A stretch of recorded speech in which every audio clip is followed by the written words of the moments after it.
Welcome to the Building Doors Podcast, where we're not just pushing for opportunities for women's voices to be heard, we're creating them. I'm Christy Harst, voiceover actor and creator of the Building Doors campaign. Join us as we amplify voices, break barriers, and build doors together. Hi, I'm Diana Jurand, and I'm a door builder in the Building Doors campaign. I think I've kind of always been generally, maybe unknowingly, pointed towards voiceover. For many years, it turns out. I literally grew up in community theaters in West Virginia. My first voiceover role was in Death of a Salesman. There's a recording we hear of a kid in that show, and my mom was producing it. Hashtag Nepo baby. And not really, it's community theater. You know, the stakes are manageable. So we ran up to the audio booth, did a couple takes, and that was that. And truthfully, I forgot about this until I was prepping for this podcast. I forgot that I did the school announcements in high school. So twice a day for a whole school year. My senior year, I was on the air, so to speak. But it was really my second agent who brought me into voiceover. I'm a professional actor. I've been acting since I was a kid. My first play was in kindergarten. The first play I ever saw as a kindergartner was As You Like It, and I was obsessed. I still love that show, and Winter's Tale. Both of those, dream shows. Hey, fun fact about me. I've never played a woman in a Shakespeare play, and I've been in several Shakespeare plays. One day, I got my very first agent in 2015 or so in Minneapolis, where I was working as an actor, mostly on stage and a little on camera, and I asked my very first agent, who's since closed, about voiceover and how I could learn more. They agreed to teach a group class that I organized for other talent in the agency, and they started sending me voiceover auditions. And I would go into the office to record. Decadent, I know. As that was happening, I signed up for a class with Beth Chaplin, who's a prolific voiceover artist, an incredible teacher in the Twin Cities. She's who really set me up for success and gave me such a solid foundation in voiceover because she taught me about booth etiquette and session expectations and taught me about what voiceover is. I also trained with Leah Horton, who taught me how to let loose and have fun, and she pushed my expectations of what voiceover could be. When my first agency closed, I signed with my second agent, who I'm still with, and she was like, "You should be doing voiceover." So my path was a little unique in that I signed with an on-camera agent, got brought on to do voiceover too, and after I started getting auditions for voiceover, then I made my first demo. I can't point to a specific moment that I knew voiceover was for me, but I started to learn pretty quickly that it was perfect for me because the skills that voiceover requires are the skills that I have that I love most about myself. I'm focused, I'm diligent. I will do whatever we need to do to get the best take. I'm a good reader, I'm a fast reader, and last-minute script changes, I welcome them. I'm adaptable, I'm directable, I am confident but humble, and I'm playful. I love text analysis. It's just really the perfect storm. I love trying the same scene in many different ways, and my background in comedy, improv, and stand-up really serves me, and so does my theater background because, in live theater, you learn how to roll with things, patch an issue on the spot, Theater makers can be so creative because they have to be, and often with no budget. I remember a time during a play, I was essentially an extra. There were 4 of us who were sort of phantom actors. We would cross the stage here and there. We would do scene transitions, and we were there, but very discreetly. So one night, an actor forgot some necessary props. And I very smoothly, just in a split second, I realized what was happening. I decided to just walk them on, and I dropped them off like it was nothing, cross the stage. And it's that kind of ability to see what's happening, make an appropriate, thoughtful judgment call that can really come in handy. Like many actors, I had a quote-unquote survival job. So I was doing admin roles, executive assistants, personal assistants, things like that, all while being in shows at night. So it was Bruce Wayne during the day and Batman at night, but with much fewer resources. I think you grow a lot, though, when you incorporate so many different disciplines, meaning theater, film, TV, improv, comedy, voiceover. They all can kind of feed into each other and help you grow as an artist, for sure. There are absolutely things that I love about every single one of those disciplines, but voiceover fills my cup in a different way. I really enjoy the turn and burn of auditions where you fully inhabit a role for 15 minutes and then you let it go because you have to. And that's what you do in live theater, but on a more luxurious schedule. And certainly for on-camera roles, too. I love the pace of voiceover. The people in the voiceover community are among the most generous people that I've met. The community itself is so inclusive and encouraging. And what I think is great is it's an art form where you have to have your eyes closed, in a sense. So it doesn't matter how you look, the faces that you have to make in the booth and the ways you have to contort your body.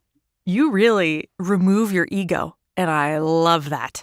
I remember when I first started, it was so trippy learning that how you think you sound isn't always how you actually sound. Let's talk about my big break. It's an awesome story. I feel so lucky to have it. So picture this. It's December in Minnesota. It's cold. I've been training in voiceover for 3 years. It's 2018. At the time, I was in a hilarious holiday show at this fabulous theater. They are an awesome company. They do consistently great work. Being in this show itself was a big break for me. I was having a ball. It was an all-star cast. In the show, I was doing all these accents, physical comedy. It was a dream. I checked my email one night after the show. My agent emailed me. I'd booked my first voiceover job, and it was for a major company. My partner was at that show, and as soon as I saw him at the side door, I told him the news. We both freaked out together. I shared it with my cast. They shared in my excitement, and it was just such a gift. The client turned into a recurring client, and it was a dream team in there, too. John Lucas was the engineer. He's an exceptional engineer. He runs Highball Studios. I love working with Andre Bergeron, too, at Babylon Studios. Could it get any better than that? It was a repeat job with a major brand, and at the time, I could walk to the studio downtown, so I'd get a nice little 15-minute warm-up on my way there, get myself a tea, head into the booth with my pencil, and away we'd go. There was one time the client, the copywriter, and the engineer and I were all just goofing off, having a blast. And the copywriter goes, "Hey, Diana, are most of your gigs like this?" And I remember just being like, yep. Because, of course, I had no basis for comparison at the time. And I didn't want them to know it was my first job. I specialize in conversational reads, largely for commercials, but also for video games and animation. Usually a little wry and dry, relatable type of feel. I've done some warm, authoritative for healthcare, pharmaceutical, a little texture for a tool company, clear and capable for corporate training. In other genres, I've done some voice match and dubbing for an animated series, along with ADR for film. I'm working on a couple independent video games right now, too, which has been super fun. Anything where I get to play with dialects is just a bonus, you know? There are two concepts that have been on my mind so much lately when it comes to voiceover. Nugget number one, voiceover requires you to have fun. The more fun you're having, the better the product is going to be, the better the session is going to be. You cannot be worried about how you sound or what the next take will sound like. You can't plan it too hard or it's going to sound forced and fake. You know, if you do that, you've got to let whatever comes out of you come out of you. My immediate thought was like, it's when you have to barf, you have to let yourself barf, but that's not really what I was going for. But you will feel better after you do it. Okay, anyway, you've got to be willing to make those faces and just go for it.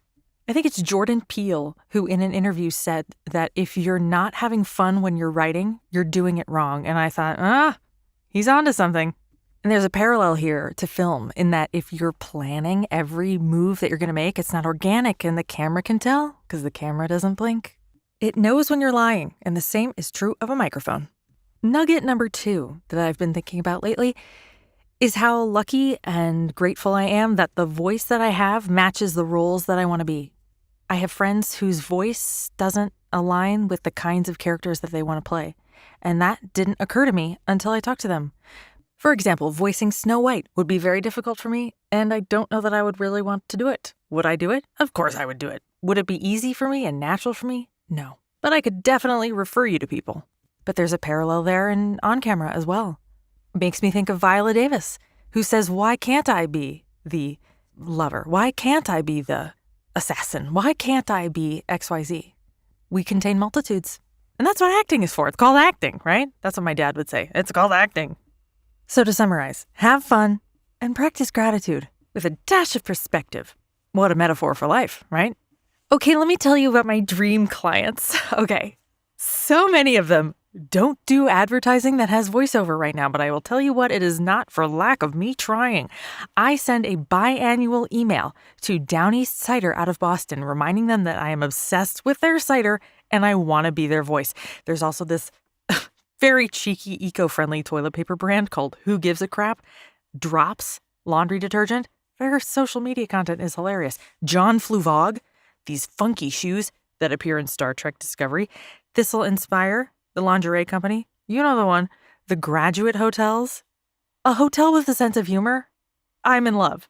But for brands that advertise today, I'd say swimwear brands like TYR or Speedo, because I swam in high school and college. The Olympics. Sports needs some more women in promo, after all.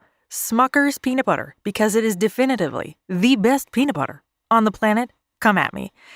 Niche skincare like Weleda or CeraVe or Cetaphil, because, fun fact, I have sustained some chemical vapor burns on my face and neck while working in a theater one summer. So if my skincare doesn't come from the tears of angels, my eyeballs swell shut. Fun times. And I'll say the WNBA. My partner and I co-founded the Nashville WNBA Club here where we live. And we host events and we're bringing the community together in such a gorgeous, gorgeous way. If you're already a Building Doors fan, you might have seen the spec ad for the WNBA that we made. It featured all women in front of and behind the camera. For animation, I'd love to be in projects that have the feel of Shrek or Beyond the Spider-Verse. And hey, if there is ever a multiverse where the Flash is a woman, sign me up. I will one day be in Star Trek or on the Orville. Seth MacFarlane, I have my eye on you, respectfully. Motion capture is definitely in my future, given my dance and athletic experience as well as theater. So being a part of a game like Split Fiction or Life is Strange or Baldur's Gate would be a dream job. I also love the voiceover and Jackbox party packs. If you haven't heard it, get thee to a PlayStation. I'm also thinking about Captain Morgan. Their feel is in my wheelhouse. A lady pirate?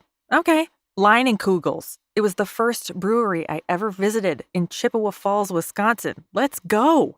And what makes me a standout in these kinds of conversational reads is that I make it feel easy.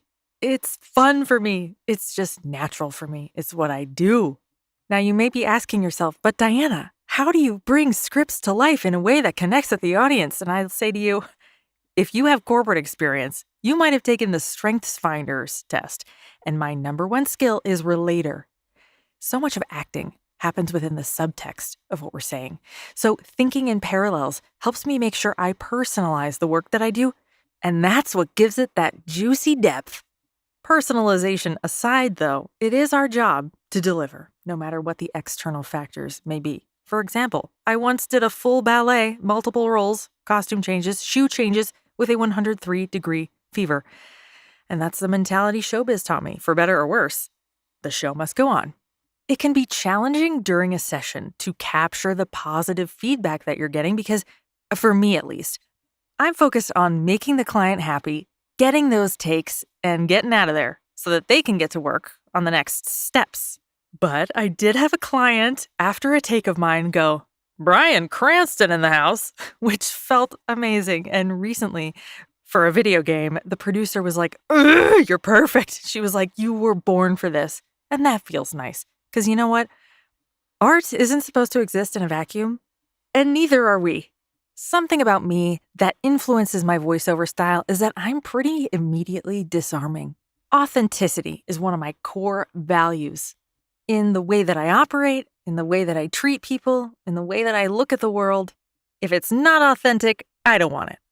A very niche fact about me is that if I find out that like a historical replica was moved, like this house was moved from its original site, I'm like, oh, so then it's not really original. Of course it is. I'm just being a stickler.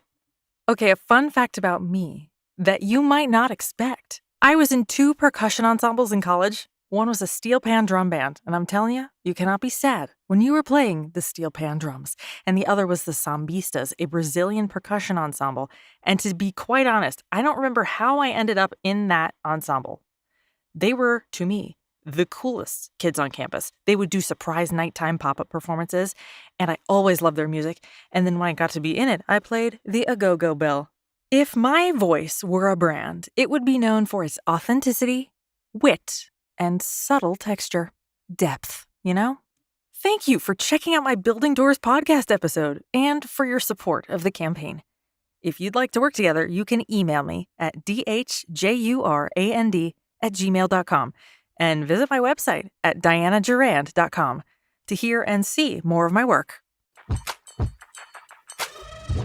Thanks for listening to the Building Doors podcast. Want to hear more? Check out all our episodes at buildingdoorsvo.com/podcast and follow us on Instagram and LinkedIn at Building Doors VO. We'd love to hear from you, so call us on our 24/7 hotline at 216-307-1917 and leave us a voicemail with your thoughts. Do you want to support the podcast? Well, we love coffee. Buy us a cup through the link in the description or at buildingdoorsvo.com. Until next time, keep pushing forward, keep speaking up, and let's keep building doors together.